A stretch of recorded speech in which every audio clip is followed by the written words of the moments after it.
Welcome to my channel. இன்றைக்கி நம்ம பார்க்குறது வந்து வெஜிடபிள் பிரியாணி.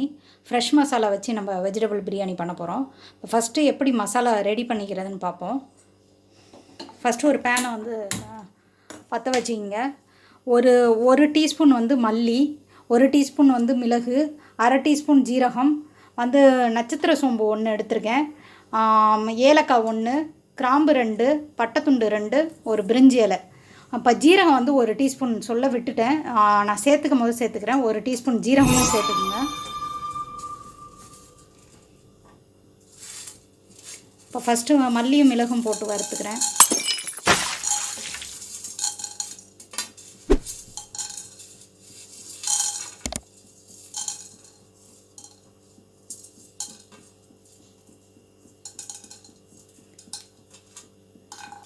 இது ஃப்ரெஷ்ஷான மசாலா போடுறதுனால நல்ல நமக்கு டேஸ்ட்டு கொடுக்கும்.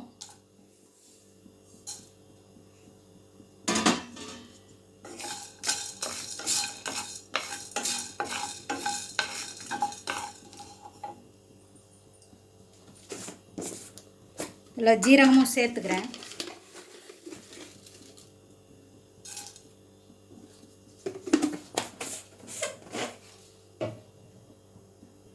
இதை ஒரு 2 நிமிஷம் அப்படியே ரோஸ்ட் பண்ணிக்கங்க.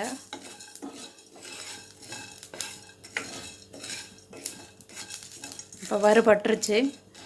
இதை மிக்சியில் கொண்டு மசாலா அரைச்சிட்டு வந்துட்டேன். இந்த பாருங்கள், இஞ்சி பூண்டு விழுதியும் ரெடி பண்ணிக்கிட்டேன். இஞ்சி பூண்டு பச்சை மிளகா 3த்தையும் சேர்த்து ஒன்றா அரைச்சி வச்சுக்கிட்டேன். இப்போ எப்படி செய்யலாம் வாங்க பார்க்கலாம். வந்து நான் இன்றைக்கி குக்கரில் தான் செய்ய போகிறேன். இதில் தாளிப்பை மட்டும் வானலில் காமிச்சிட்டு திருப்பி குக்கருக்கு தான் எல்லாத்தையும் மாற்ற போகிறேன். வாங்க எப்படி செய்யலான்னு பார்க்கலாம். பேனை ஆன் பண்ணிட்டு 2 ஸ்பூன் எண்ணெய் விட்டுக்கிறேன். நான் நெய் சேர்த்துக்கிறவங்க ஃபுல்லாக நெய் சேர்த்துக்குங்க. நான் இன்றைக்கி ஆனால் வந்து எண்ணெயில் ஃபஸ்ட்டு காமிச்சிட்டு நெய் வந்து 1 டேபிள் ஸ்பூன் வந்து லாஸ்ட்டு ஆட் பண்ணிக்க போகிறேன்.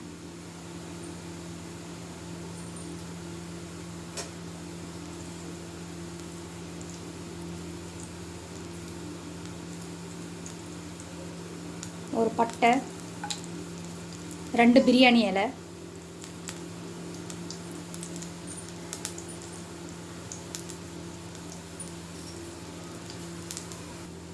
இப்போ பார்த்தீங்கன்னா லைட்டாக இது சூடாயிருச்சு, எண்ணெய் நல்லா சூடாயிருச்சு. இது பொரிஞ்சிருச்சு. வெங்காயம் இப்போ ஆட் பண்ண வேண்டியதா. வெங்காயம் நல்லா பொன்னிறமாக வறுத்துக்கணும். பிரியாணிக்கு அதுதான் நல்லாயிருக்கும்.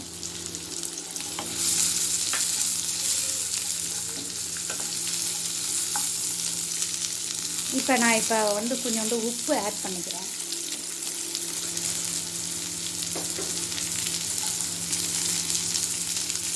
வெங்காயம் பார்த்திங்கன்னா ஓரளவுக்கு வந்து நிறம் மாறிடுச்சு. இப்போ வந்து நான் இஞ்சி பூண்டு விழுதை சேர்த்துக்கிறேன்.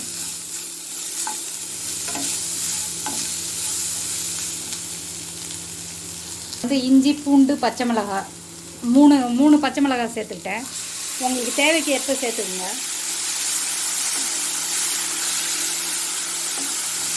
இல்லை மிளகாவை கீரி கூட போட்டுக்கலாம். இப்போ பச்சை வாசனை போயிருச்சு இதில். இப்போ ஒவ்வொரு காய்கறியும் சேர்த்துட்டு லாஸ்ட்டாக நான் வந்து தக்காளி ஆட் பண்ணிக்க போகிறேன். கேரட் பார்த்திங்கன்னா நான் 1 கேரட் எடுத்துருக்கேன் இன்றைக்கி. பீன்ஸு ஒரு 10 பீன்ஸு. உருளைக்கிழங்கு நான் தண்ணியில் அரிஞ்சு போட்டு வச்சுருக்கேன், அப்போ தான் கருக்காது. பீன்ஸ் பார்த்திங்கன்னா மீடியமான வச்சு, உருளைக்கிழங்கு பார்த்திங்கன்னா ஒரு மீடியமான சைஸில் உருளைக்கிழங்கு போட்டிருக்கேன். இப்போ பார்த்தீங்கன்னா காய்கறி ஓரளவுக்கு ஒரு வதங்கிருச்சு. இப்போ வந்து நான் வந்து தக்காளி ஆட் பண்ணிக்க போகிறேன். தக்காளி பார்த்திங்கன்னா நான் 1 போட்டிருக்கேன். இது 250 கிராம் அரிசிக்கு இந்த ரேஷியோ நான் பண்ணுறது.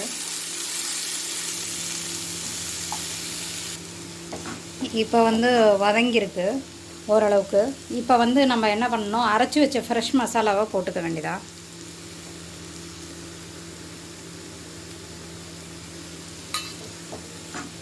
போட்டுட்டு வதக்கி விட்டுற வேண்டியதா. இந்த சுச்சுவேஷனில் நான் வந்து 1 டீஸ்பூன் நெய் சேர்த்துக்க போகிறேன்.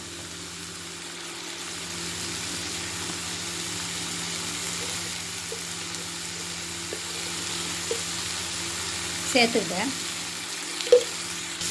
இந்த ஸ்டேஜில் வந்து நான் தயிர் சேர்த்துக்க போகிறேன். இப்போ வதக்கிட்டேன், கொஞ்சம் ஓரளவுக்கு வதங்கியிருக்கு. இப்போ வந்து நான் தயிர் சேர்த்துக்க போகிறேன். தயிர் பிடிக்காதவங்க இல்லை இல்லாதவங்க வந்து ஒரு லெமன் வந்து சேர்த்துக்கலாம். தயிர் பார்த்திங்கன்னா 2 ஸ்பூன் சேர்த்துக்கிறேன்.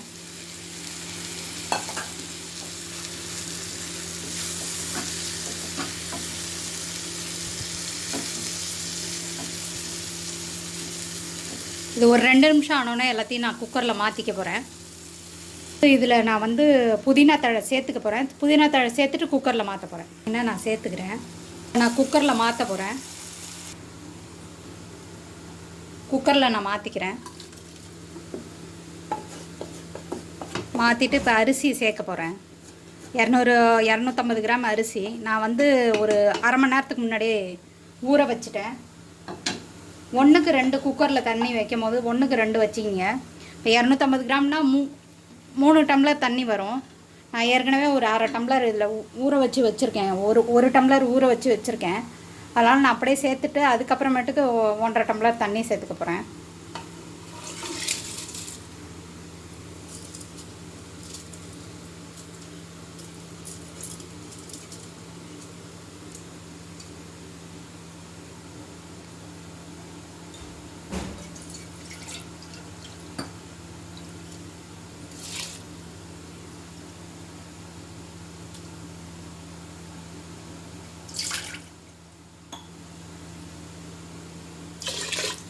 தண்ணி இப்போ நான் ஒரு டம்ளருக்கு மேலே சேர்த்துட்டேன். இன்னும் ஒரு அரை டம்ளர் சேர்த்தா கரெக்டாகிடும். இப்போ உப்பு வந்து இப்போ போட்டுட்டு லைட்டாக கொதிக்கும் போது செக் பண்ணிக்கிங்க.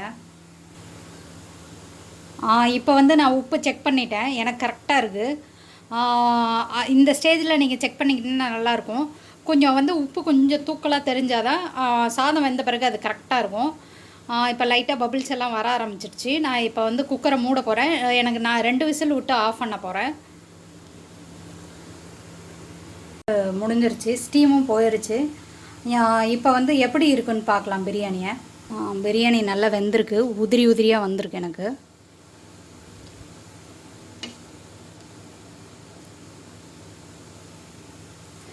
இனிமேல் இது சர்வ் பண்ண வேண்டியதான். வேறு பவுலில் ட்ரான்ஸ்ஃபர் பண்ணி உங்களுக்கு காமிக்கிறேன். இப்போ பாருங்கள் எப்படி இருக்குன்னு பாருங்கள். இப்போ பார்த்திங்கன்னா பிரியாணி ரெடி ஆகிடுச்சு. இனிமேல் சர்வ் பண்ண வேண்டியதான். இதை சமைச்சு பாருங்கள், எப்படி இருக்குன்னு எனக்கு கமெண்ட்ஸில் சொல்லுங்கள். மறக்காமல் சேனலை வந்து சப்ஸ்கிரைப் பண்ணுங்கள், ஷேர் பண்ணுங்கள் ஃப்ரெண்ட்ஸ் அண்ட் ரிலேட்டிவோட ஷேர் பண்ணுங்கள். நெக்ஸ்ட் வீடியோவில் நல்ல ஒரு ரெசிபியோடு நம்ம பார்க்கலாம். இன்றைக்கி ஒரு டிப்ஸு சொல்கிறேன், செஞ்சு பாருங்கள். வீட்டில் வந்து எங்கே அதிகமாக நம்ம புழங்குறோமோ அந்த இடத்துல வந்து உப்பு வந்து ஒரு டம்ளர்லேயோ இல்லை வந்து ஒரு சின்ன பவுல்லையோ நீங்கள் வந்து கல் உப்பு போட்டு வச்சிங்கன்னா ஒரு பாசிட்டிவான எனர்ஜி கிடைக்கும் அப்படிங்கிறது ஒரு நம்பிக்கை. அது கிடைக்கும் கண்டிப்பாக. வந்து கலர், அந்த உப்போட கலர் மாறிடுச்சுன்னா உப்பை வந்து தண்ணியில் விட்டுட்டு திருப்பி மாற்றி வச்சுக்கிங்க. நோய் எதிர்ப்பு சக்தி அதிகரிக்கும்னு சொல்லுவாங்க. அந்த உப்போட பவர் அப்படி இருக்கும். நீங்கள் உப்பு கலர் மட்டும் மாறிடுச்சுன்னா ஒரு 2 நாளைக்கு ஒரு வாட்டி இல்லை 4 நாளைக்கு ஒரு வாட்டி கலர் மாறிடுச்சுன்னா மாற்றிக்கிங்க. எங்கே அதிகமாக நீங்கள் இருக்கீங்களோ இல்லை ஹால் ரூம் அந்த இதிலலாம் அதிகமாக இருப்பீங்க, அந்த இடத்துல உப்பை வந்து ஒரு ஓரமாக வச்சுருங்க. அது மட்டும் இருக்கும். உப்பு கருத்துருச்சுன்னா மாற்றிக்கிங்க. வாழ்க வளமுடன்.